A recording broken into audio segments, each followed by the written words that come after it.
രണ്ട് രാജാക്കന്മാർ 11-ാം അധ്യായം. യൂദാരാജ്ഞി അത്താലിയ.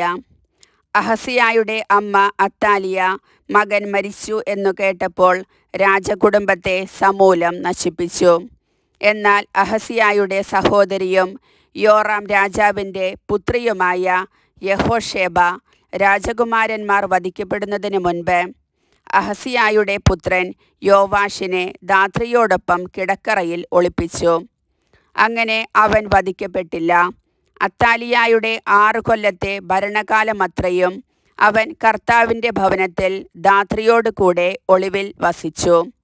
7-ാം വർഷം യഹോയാദ കെരേത്യരുടെയും അംഗരക്ഷകരുടെയും നായകന്മാരെ കർത്താവിൻ്റെ ഭവനത്തിലേക്ക് വിളിപ്പിച്ചു. അവിടെ അവൻ അവരെ കൊണ്ട് സത്യം ചെയ്യിക്കുകയും അവരുമായി ഉടമ്പടി ഉറപ്പിക്കുകയും ചെയ്തു. അനന്തരം അവൻ രാജകുമാരനെ അവർക്ക് കാണിച്ചു കൊടുത്തു. അവൻ കൽപ്പിച്ചു, നിങ്ങൾ ചെയ്യേണ്ടതിതാണ്. സാപത്തിൽ തവണ വരുന്ന 1/3 ഭാഗം ആളുകൾ കൊട്ടാരം കാക്കണം. 1 വിഭാഗം സൂർ കവാടത്തിലും 3-ാമത്തെ ഭാഗം അംഗരക്ഷകന്മാരുടെ പുറകിലുള്ള കവാടത്തിലും നിൽക്കണം. സാപത്തിൽ തവണ വിടുന്ന 2 വിഭാഗങ്ങൾ ആയുധമേന്തി കർത്താവിൻ്റെ ആലയത്തിൽ എപ്പോഴും രാജാവിനോടൊപ്പം ഉണ്ടായിരിക്കണം. സൈന്യത്തെ സമീപിക്കുന്നവൻ ആരായാലും അവൻ കൊല്ലപ്പെടണം. നായകന്മാർ പുരോഹിതൻ യഹോയാദായുടെ കൽപ്പന അനുസരിച്ചു. അവർ സാപത്തിൽ തവണ വന്നവരും വിട്ടവരുമായ തങ്ങളുടെ സൈന്യത്തെ അവൻ്റെ അടുക്കൽ കൊണ്ടുവന്നു. പുരോഹിതൻ കർത്താവിൻ്റെ ഭവനത്തിൽ സൂക്ഷിച്ചിരുന്ന ദാവീദു രാജാവിൻ്റെ കുന്തങ്ങളും പരിചകളും നായകന്മാരെ ഏൽപ്പിച്ചു. കാവൽ ഭടന്മാർ ആയുധധാരികളായി തെക്കുവശം മുതൽ വടക്കുവശം വരെ ബലിപീഠത്തിനും ആലയത്തിനും ചുറ്റും നിലകൊണ്ടു. അനന്തരം അവൻ രാജകുമാരനെ പുറത്തു കൊണ്ടുവന്നു. കിരീടമണിയിച്ച് അധികാരപത്രവും നൽകി. അവർ അവനെ രാജാവായി പ്രഖ്യാപിച്ച് അഭിഷേകം ചെയ്തു. അവർ കരഘോഷത്തോടെ രാജാവ് നീണാൾ വാഴട്ടെ എന്ന് ഉദ്ഘോഷിച്ചു.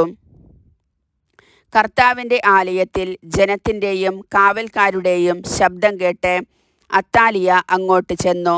രാജാവ് ആചാരമനുസരിച്ച് തൂണിൻ്റെ സമീപം നിൽക്കുന്നത് അവൾ കണ്ടു. സേനാനായകന്മാരും കാഹളം മുഴക്കുന്നവരും രാജാവിൻ്റെ അടുത്തു നിന്നിരുന്നു.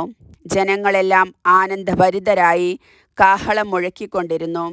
അത്താലിയ വസ്ത്രം കീറി രാജദ്രോഹം, രാജദ്രോഹം എന്ന് വിളിച്ചു പറഞ്ഞു.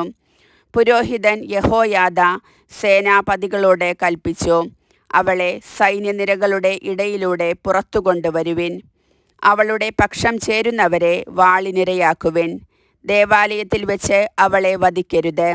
അവർ അവളെ പിടിച്ച് കൊട്ടാരത്തിൻ്റെ അശ്വകവാടത്തിങ്കൽ കൊണ്ടുവന്ന് അവിടെ വച്ച് വധിച്ചു.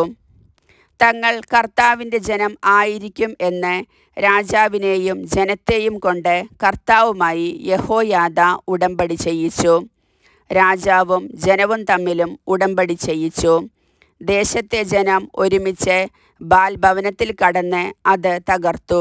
ബലിപീഠവും വിഗ്രഹങ്ങളും തച്ചുടയ്ക്കുകയും ബാലിൻ്റെ പുരോഹിതൻ മത്താനെ ബലിപീഠത്തിന് മുൻപിൽ വച്ച് കൊല്ലുകയും ചെയ്തു.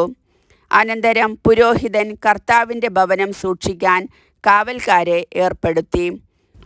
അവൻ കാവൽ സൈന്യത്തിൻ്റെ കവാടത്തിലൂടെ പടനായകന്മാർ, കരീത്യർ, കാവൽക്കാർ എന്നിവരുടെയും ജനത്തിൻ്റെയും അകമ്പടിയോടെ രാജാവിനെ ദേവാലയത്തിൽ നിന്ന് കൊട്ടാരത്തിലേക്ക് കൊണ്ടുവന്നു.